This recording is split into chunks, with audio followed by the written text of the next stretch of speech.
1 2 3. ഈ 3 ഇവിടെ അവസാനിപ്പിക്കുമ്പോഴേക്കും വൺസ് തുടങ്ങിയിട്ടുണ്ടാവും. ഒന്നുകൂടെ ഒപ്പം തുടങ്ങിക്കോളൂ. 1 2 3. കണ്ടോ ആ ഒരു മൂവ്മെന്റ്സ് കണ്ടോ? ഒന്നുകൂടെ 1 2 3. 1 2 3. ഇത് ഇവിടെ വരെ എത്തുമ്പോഴേക്കും മറ്റേ സ്റ്റെപ്പിന് തുടങ്ങിയിട്ടുണ്ടാവും. ഫ്രീ ആയിട്ട് നിൽക്കണ്ടാവില്ല, എപ്പോഴും മറ്റേക്ക് തുടങ്ങും. ഇനി കഴിഞ്ഞ 1 2. ഈ 1 എടുക്കുമ്പോൾ സാധാരണ നമ്മൾ റൈറ്റ് സൈഡിലെ കാലം ഇങ്ങനെ വെച്ചിട്ട് പിന്നല്ലേ കുത്തുക. ഇത് ആദ്യം തന്നെ ക്രോസ് ചെയ്തങ്ങ് കുത്തും.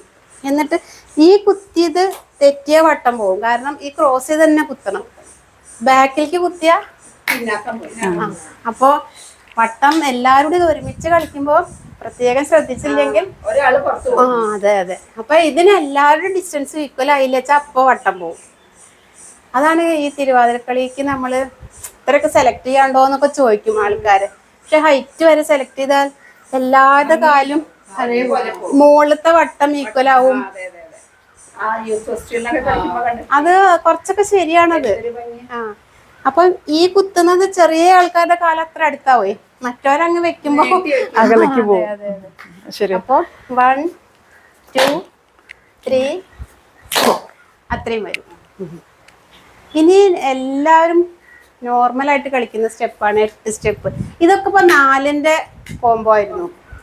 പലതരത്തിലുള്ള 4കളാണ് ഇപ്പൊ കളിച്ചത്. ഇതേപോലെ പലതരം 8കളുണ്ട്.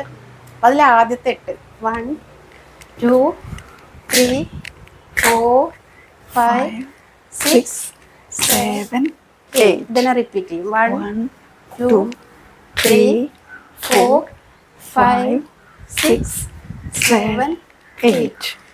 ഈ 8 സ്റ്റെപ്പ് തന്നെ